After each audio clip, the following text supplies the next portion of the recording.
everyone. This is Colleen Shogan from In Pursuit, and we're here with a Substack Live. I have Lindsay Travinsky with me here today, who is, of course, an In Pursuit contributor, but better known as a presidential historian and, of course, as the executive director of the George Washington Presidential Library at Mount Vernon. A little bit about Lindsay. She has written a book on George Washington. Her first book was on George Washington and the origins of the cabinet. And she followed that up with a terrific book on John Adams. She's also the co-editor of Mourning the Presidents that I was familiar with because she was working on that book along with Matt Costello when we all worked together at the White House Historical Association. She was also a fellow at the Kluge Center at the Library of Congress, where I worked previously, and is a great friend. So, Lindsay, thank you for joining us. Well, thank you for having me. It's such a small, fun world in DC, and it's lovely to do this with you. Yes. So we're going to talk John Quincy Adams here today, which is, of course, the subject of your In Pursuit essay that you published 2 weeks ago. And you're also writing a book right now on John Quincy Adams. Is that right? Yes, I am. It is scheduled to be out in the spring of 2028. Okay, all right. So, you're thinking about John Quincy Adams right now. So this was really good timing for In Pursuit. So, as you know, in Pursuit, we have these essays about presidents and first ladies, but the unique thing about these essays is that we have a one sentence lesson that's at the Mhm. top of every essay. And your essay on John Quincy Adams, the lesson was short term defeat does not end long term influence. That was your one sentence lesson, which I thought was really appropriate because we're trying to make these lessons things that people can find widely applicable in their own lives. And that is certainly applicable, I think, in our own lives when you have. Defeats in the short term. It doesn't mean that doesn't mean the long run. It's not that things aren't going to necessarily work out. But what can we learn, Lindsay, from re-examining John Quincy Adams's life? Absolutely. I think it's such an important lesson because he was defeated a lot in his life. There were a lot of moments when he was rejected by voters, when he was rejected by his own political party, and yet he kept coming back and was extremely committed to public service, was committed to trying to protect the future of the nation and the Union, which was one of his big projects. But I think more broadly, so we can think about it on a personal level of you can't be defeated, you have to get up and keep going, which he did, and he embodied that lesson. But also we can think about impact and ideas as living long past a presidential administration. And that is important because sometimes in American history, we treat one term presidents as failures just because they're one term presidents. Mhm. And I really want to push back on that idea because so often electoral politics often have nothing to do with the person. Maybe they have something to do with the economy or changing political systems and parties. And so it's really important that I think we think about the impact of an administration long after they were in office. Absolutely. And, John Quincy Adams is a pretty unusual person in American history. He held almost every conceivable important position you could hold in the United States government, particularly concerning foreign affairs or foreign relations. As you said, he didn't win re-election after his first term, but you don't consider his presidency necessarily as a failure, as some history books do. So why do you think his legacy is misunderstood? Is it just because it's one term? Um, well, I think it's misunderstood for a couple of reasons, but also I'm getting a little bit of feedback. I don't know if something's rubbing up against your mic. Just wanted I to let you know about that for our sound quality. So I think his legacy is misunderstood for a couple of reasons. He was not a very good salesman. He really didn't see it as part of his role to convince the American people to believe in what he was doing. He kind of saw himself above that type of politicking, and he really saw himself as part of the founding generation and that you weren't really supposed to campaign at all. Mhm. And we know that that's all well and nice, but actually presidents have to be really good communicators and they have to be good salesmen. And so I think part of it is that he was not always the best advocate for his policies. He had the unfortunate luck of being president at a time when the political parties were changing dramatically, and Andrew Jackson really represented the rise of sort of the everyman's type of politics, even though he himself was very elite and very wealthy. And so John Quincy Adams was sort of rejected as this elite New Englander, which he was, but also that's not always necessarily a bad thing. And then I think the last piece about his legacy being misunderstood is so many of the things he stood for were embraced and captured by Jackson's administration and were actually put forward and passed, including infrastructure and like things when we think about like roads and canals, investment in education and science. And so Adams' ideas really lived on long past his time in office. Now, Adams had, like I said, a very unusual life. And one of the things that we discussed, actually, not in your, I don't think in your essay, but it came out when we recorded a podcast, which the In Pursuit podcast, by the way, debuts next week. So, and then Exciting. our conversation will be coming out on the podcast soon after that. But one of the things you mentioned in that conversation, which really struck me, was that he was 7 years old, and Mhm, his mother, of course, Abigail Adams, took mhm. him out to see the Battle of Bunker Hill. I mean, this is not maybe what your mom or dad did Yeah. when you were 7 years old, take you out to watch, a bloody battle take place where you certainly saw people lose their lives and get murdered. Mhm, But, John Quincy Adams did this at 7 years old.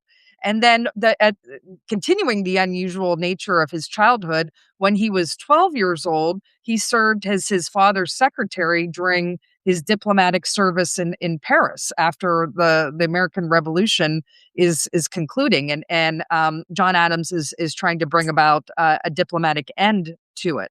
So, mhm. how do these early, very unusual early influences in John Quincy Adams's life, how does that affect how he views the United States in a foreign policy sense as he becomes an adult and is in the position to actually be a diplomat himself? Well, you're right. He had a very bizarre childhood, and his parents expected a great deal from him. They expected a great deal from all of their children, but I think it was pretty clear early on that he was blessed with incredible intellect. He had received the intellect from both of his parents and just had unbelievable capacity. And so Yes, he they had were very very good blunt. genes, right? I mean, he was kind of, Yeah. really unusual, right? Yeah, he was. I mean, and it was very clear to everyone. You know, his brother, his second brother Thomas, wrote this letter. Maybe actually Thomas is the youngest. I always switch. I always forget the order of Charles and Thomas. His brother Thomas went with him later to Europe, and he basically said, "I will never be my brother." So he had a really clear understanding that his brother was something else. And so he had this unbelievable ability to pick up languages. He was incredibly observant, but his time abroad produced a unique way of seeing the nation, which was that the United States was very weak in the 1790s and the early 1800s and was going to be a pawn in the imperial machinations of Russia and Great Britain and France. And so he did not kind of overthink the American role, but he saw the American potential if they stayed out of the imperial wars that were happening in Europe. And so I think it gave him a very realistic sense of what global politics and global affairs actually looked like. Whereas some of his fellow Americans tended to be very idealistic, thinking that, oh, well, France is our ally from the war and they're our sister republic, so they will come to our aid. And what he would basically say is they will come to our aid if it suits them, but otherwise, why would they do so? So I think he had a very clear sense of what the world looked like. We would call this today realpolitik. He had a really pragmatic view of the world. But it Self-interest. also, Nations have yeah, self-interest mind. Yes. Mhm. exactly, and they should pursue them, and so he was very supportive of Americans pursuing their self-interest. But I think what was important is he also understood that the United States had incredible potential, and that potential could only be really undermined by unity. And so he was such a supporter of the essentialness of union and was always on guard against any threat to that, whether it was intense partisan politics, the threat of secession, or eventually slavery and civil war. And he was predicting that that would be a major problem decades before it actually came to fruition. Another really fascinating feature about the career of John Quincy Adams is that after he leaves the presidency, he doesn't just fade into the sunset, which of course he could have. And in fact, maybe his wife maybe kind of, might have appreciated that with being in Washington, D.C. We learned that, of course, from the essay from In Pursuit as well of Louisa Adams. But he instead decides to return to Washington, but not in the cabinet, not as a Supreme Court justice, but as a member of Congress, a House member, actually. Mhm, And he's the only president who then becomes a member of the House of Representatives. mhm. What does that tell us about John Quincy Adams as a person that he was willing to do that? Well, he was a little bit nuts, in what I would think is the best way. So, serving in the House then and now was a little bit of you had to be a glutton for punishment because unless you were the Speaker of the House, you were unlikely to be well known, to be celebrated. Senators were much more respected, as I think is still true to a certain extent today. It was incredibly hard work. DC was not always pleasant to live in, and it was a very demanding job because he was so committed to actually doing it. And I think that gets at some of his I said he's a little bit nuts. He cared deeply about these subjects and he felt that he could make a difference and he did. And the reason he made such a difference was because of that unique stature. So at the time, especially in the 1840s and the 1850s, politics in the House were incredibly combustible, and Southerners in particular would threaten Northerners either with caning, with dueling, with fisticuffs to stay quiet and not challenge slavery. But because of who John Quincy Adams was, because he was the son of a former president and the former president himself, he was untouchable. They could not challenge him to a duel. They could not cane him. And so it gave him space Mm. to prod at what he called the slave power in a way that no one else could. And he had a mastery of parliamentary maneuvers in a way that few other brains could actually comprehend. And so he would use those against Southerners to ultimately defeat the gag rule, which was the prohibition of talking about slavery, and to really make their lives miserable in a way that I think he took sort of perverse pleasure in. Yeah, you make a really good point. I mean, from being around Congress for well over a decade, I can tell you the people that are the smartest in Congress, doesn't matter if it's in the House or in the Senate, are typically the people who understand the procedure and the process. And you usually need to you have to be a pretty smart person to be able to put your brain around that and understand how process intersects with Mhm. strategy. And if you understand the process, you can control the outcomes at least to a certain degree. And John Quincy Mhm. understood that.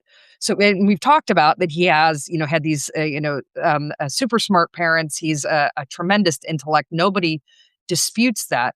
I went down a rabbit hole and read one of his lectures from on rhetoric that he gave at Harvard 1810, and then he published them. I mean, this is like there's like 3 or 400 pages of his lectures Mhm. on rhetoric, and I can give you the summary. Basically, he's saying, it's substance over style, and we shouldn't, you Mm. in the guise of being dissuaded by demagogues, we need to really pay attention to the Mhm. truth of arguments, the substance of the arguments that are, being made.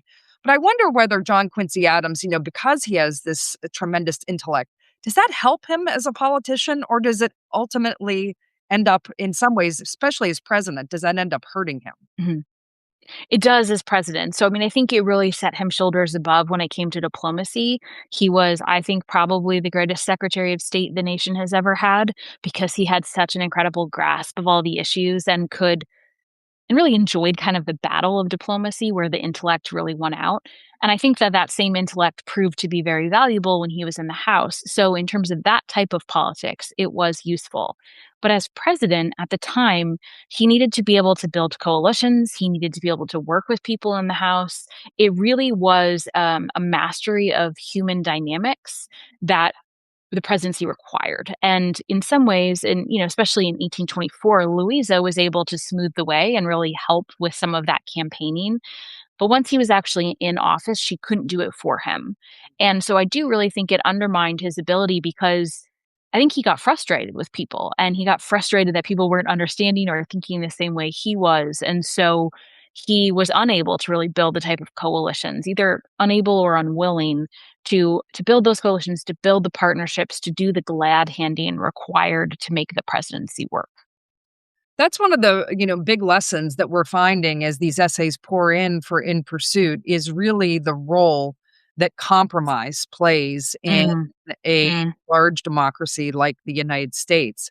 mhm. And as from what you just said, I mean, was John Quincy Adams, was he, you talked about building coalitions, but was he also, did you find him to be adverse to compromise as well? And if so, how did that affect his efficacy throughout his political career as a diplomat, as a president, and then, of course, as a leading member of Congress?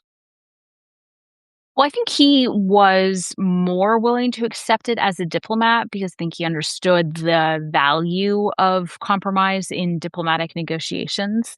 But even then, he would often boast in his diary when he felt like he got the better of someone, or when if someone complained about him. So when a Spanish minister complained that he had wrung such a difficult bargain out of him, that was high praise for John Quincy Adams. But nonetheless, it was a bargain. And so that I think was an important part of it. He felt that compromise was, I think, more frustrating when it comes to domestic politics because you don't have two nations discussing their shared interests. You have different people discussing one nation's shared interests. And so he felt that he really had the correct version of what the nation's best interests were. And so therefore it was harder to find compromise with the vision for his own nation. I also think it's possible when he was dealing with other diplomats, these were people who were extremely well educated. They tended to be elite. They tended to be very well traveled and well read because they were often coming from aristocratic societies in which they had benefited from the power of their aristocracy. I could imagine that someone like John Quincy Adams, who had been at the court of St. James and Versailles and St. Petersburg and The Hague and everywhere you can imagine, so unbelievably well educated, spoke six languages, then to deal with some of the frankly country bumpkins that were in Congress, I could imagine him just feeling like he didn't need to compromise because they were wrong. And so he had a much harder time with that when he was in office. Yet he goes, and then he willingly goes to Congress I after. know. Do you think Yeah. part of that is but because he's so motivated by the slavery issue that he felt like that was the only way he could have any impact on it? I do think that was part of the motivation, and his ideas on slavery did shift over his life. I mean, he was always intellectually opposed to it because he felt that it was degrading to both the enslaver and the enslaved, and he resented the political power that it gave to the South. But he was much more willing to tolerate it in his day to day life until that later point. Mm. I think he really objected to it because he felt that it was a mortal threat to the Union, and by the end of his life, I think that he was in a position where he had nothing to lose. And so he was so willing to stake out this antagonistic position almost as a way to get back against his political enemies. So I do think there was a little bit of spite involved.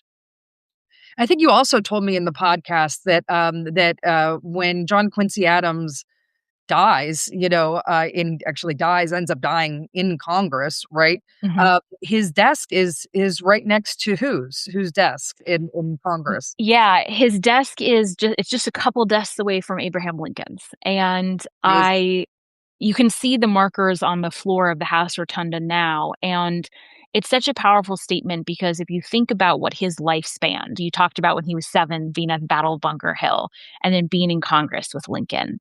So he spanned this first epic of American history from the Revolution to the Civil War and got to meet all of these people in between, and I think has had such an incredible role in that process. It sounds almost like, John Quincy Adams needs to have a feature length, Hollywood film made of him. I mean, there's just so many Well, things that you could get into. yeah. Well, I think one of the reasons he's not, and I'm really glad you brought this up. I think one of the reasons he's not as appreciated is his life is so full. Mhm. There's so much interesting material. Because at the end, for example, when he's in Congress, he also represents the Amistad case in front of Right. the Supreme Court and wins that case. So all of the things that he did, when he had just been kicked out of the Senate, he represented a case in front of the Supreme Court, and it was the first Supreme Court case that basically said that the Supreme Court has the right to overrule a state law. So he just was involved in all of these huge moments that if you put them into a book, you're going to get a book that's this thick, but it's also they kind of drown each other out. And so all of his contributions in some ways have made it harder to appreciate who he was and what he meant to the nation because there was so much. And that's also, I think, the problem with a movie. I think you almost need a like a mini series, not unlike his father, Netflix to series. really Yeah. get all of the pieces to come out. Yeah, absolutely. So one of the things we're doing in Pursuit, and this will be our last question here for our conversation. One of the things that we're doing is even though these essays are short, we're trying to emphasize as much as possible about the nuance that accompanies Mhm, many of these people's lives and their mhm, leadership. Instead of putting people in successful or failure buckets or mhm, good or bad buckets, mhm, all of these lives are, and all of these people's leadership is really something that's much more complex and much more nuanced. mhm, Is that how you would describe the leadership of John Quincy Adams? And how do we grapple with that nuance, mhm, not just with him, but for all these figures mhm. in American history? Oh, absolutely. I mean, he was a deeply flawed human. He would have been very difficult to be married to because he was so devoted to service, really at the cost of everything else. He was quite ambitious. He could be cold and aloof and difficult to get to know and sometimes cruel because of it. So he was in no way a perfect person, and certainly as a politician he was not always successful. His presidency is marked by an inability to kind of understand the moment and adapt to it in a way. But when we think of these types of figures, I think it's really important, as you said, not to think of success and failure, but rather impact. And when it comes to impact, John Quincy Adams, for the first, let's say, 70 years of American history, is almost unmatched in his contributions to the shape of the nation. He engineered the purchase of the Floridas in its ambitions. He was the writer of the Monroe Doctrine, which basically carved out space for the United States to become an empire in the future. He negotiated essential treaties on behalf of the nation and then served in all these different offices. And so when it comes to impact, that's where I really think we have to focus our energies. And he was really unmatched in that period. Terrific. We have some announcements here from In Pursuit. Of course, this week we move on from this early period in American history, usually encapsulated from George Washington through John Quincy Adams. We move on to the next era of presidential history with Andrew Jackson. And John Meacham has written the essay on Andrew Jackson that will release tomorrow for In Pursuit. So please follow along. Please follow us at In Pursuit here on Substack and on social media so that you will continue to receive all these amazing essays. Our podcast, like I said, Lindsay has already been a guest on the podcast. That will start on April 7th.